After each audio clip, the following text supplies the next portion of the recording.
capital wrapper and then fist bump. This is carbon finance and fist bump. I love it. Benefit insurance, rock size, scaling. More surface area than a rock, then something that might have taken 1,000,000 years to weather can now be fully weathered in just a few years.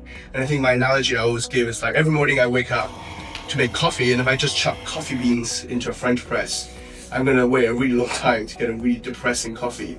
But if you grind the coffee up, you're opening up all the reactive surface areas, and then you can get a really potent brew very quickly. And it's the same process for enhanced rock weathering. So that's my ERW in a nutshell. How fine does it have to be? We're talking about less than 4mm products generally for enhanced rock weathering. Can you visualize 4mm is like how big?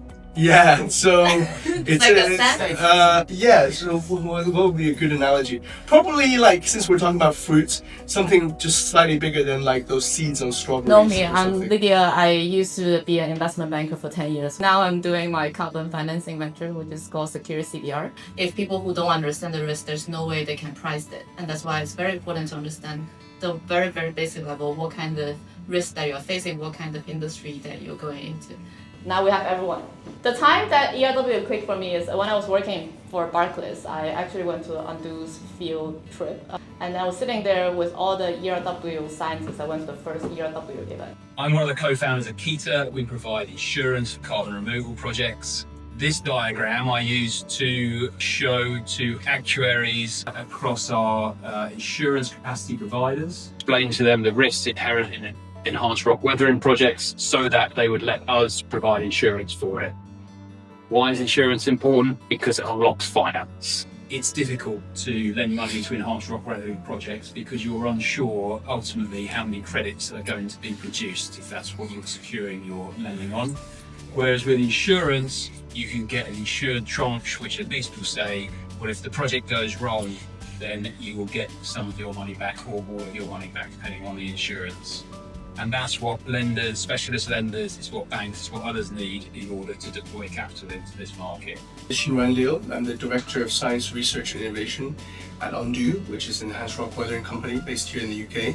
My name's Katie Earle. I'm a product manager at Isometric, which is a standards body for carbon removal projects and a carbon credit registry. We focus on high quality carbon removal. My name is Ashish Kumar. I'm with Mati Carbon. We are one of the leading enhanced rock weathering developers in Global South. We are active in India and in East Africa, in Zambia, Tanzania, rapidly scaling. Yeah, as the rock breaks down, releasing all these nutrients into the soil, which benefits the soil, the crops. And to me, that just seems like an incredible solution. And once those bicarbonate reaches the ocean, you get this fourth win of reversing some like ocean acidification, but that's many years down the line, so I'm not really counting that. But it just seems like, really too great to be true, and it can scale so quickly because the material's there. We estimate there are hundreds of million tons of byproduct being generated every year, and the farmlands are already there. And as you saw in the previous photo, in certain parts of the world, it can have huge impact on the quality of the yields and the crop, because fertilizers are expensive, lime is expensive, so not everybody can keep optimum soil pH, soil nutrient levels for growth, and in certain parts you can have huge impacts. Yeah, even in the UK, we did our trials with Newcastle University, which we published last year, which saw still a 15% yield response. There are other things as well, like reducing the need for commercially produced fertilizer, which accounts for quite a significant percentage of carbon emissions. So if we can use rock dust instead of fertilizer to enhance the soil properties. And pesticides. And yeah, exactly, and reduce the use of pesticides. There are all sorts of benefits to outside of just the direct carbon removal that's happening as part of the Carbon financing fist bump.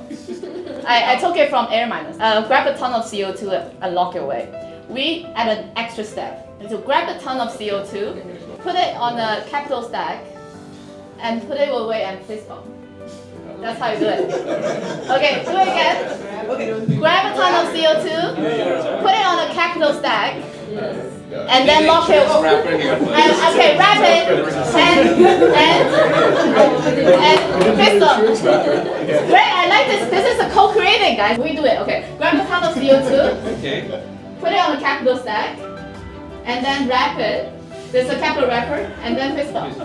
This is carbon finance and fist bump. stop. Next month I will be in Toronto. My goal is to have these kind of conversations every 4 to 6 weeks. I don't know where this path will lead me to, but I'm going to commit to this path as long as I can. I will commit to the climate journey and hope people who are in this room will be on the journey with me. Let's make climate cool again.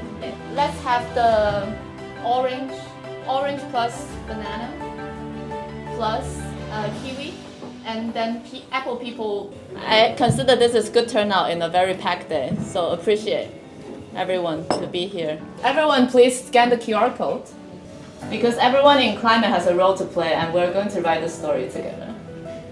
Thanks so much for coming today.